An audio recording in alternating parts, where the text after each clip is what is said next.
কখনো কি ভেবে দেখেছেন গরমে ফ্রিজের ঠান্ডা পানি খেলে উপকার হয় নাকি ক্ষতি হয়? আসসালামু আলাইকুম।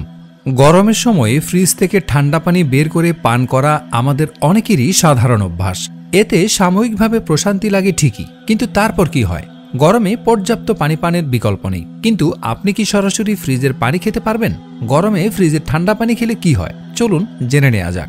হজমে সমস্যা। খাবার খাওয়ার মধ্যে মধ্যে আপনার কি ঠান্ডা পানি খাওয়ার অভ্যাস আছে? এই ভুলেই বাড়তে পারে হজমের সমস্যা।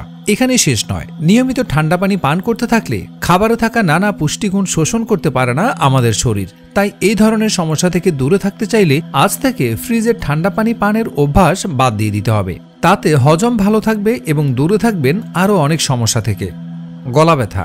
গরম থেকে ফিরে ঠান্ডা পানি পান করেন, এই অভ্যাস থাকলে তা আজই বাদ দিতে হবে, কারণ এভাবে ঠান্ডা পানি পান করলে তা গলা ব্যথা হওয়ার আশঙ্কা বাড়িয়ে দেয়। সেই সঙ্গে বুকে জমে যেতে পারে কফও, আর সঙ্গী হিসেবে উপস্থিত হতে পারে একঘেয়ে আর বিরক্তিকর কাশি। তাই বিশেষজ্ঞরা বাইরে থেকে ফিরেই ফ্রিজের ঠান্ডা পানিতে চুমুক দিতে নিষেধ করছেন। এটি মেনে চলতে পারলে আপনি অবশ্যই উপকৃত হবেন। ফ্যাট বৃদ্ধি।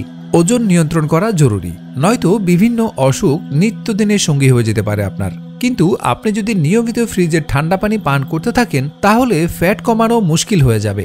গবেষণায় দেখা গেছে ঠান্ডা পানির কারণে শরীরের ফ্যাট মেটাবলিজম ধীর হয়ে যায়, যে কারণে ওজন বাড়তে শুরু করে। তাই ওজন নিয়ন্ত্রণ করতে চাইলে এখন থেকে ফ্রিজের ঠান্ডা পানি পান করার লোভ আপনাকে সামলাতেই হবে।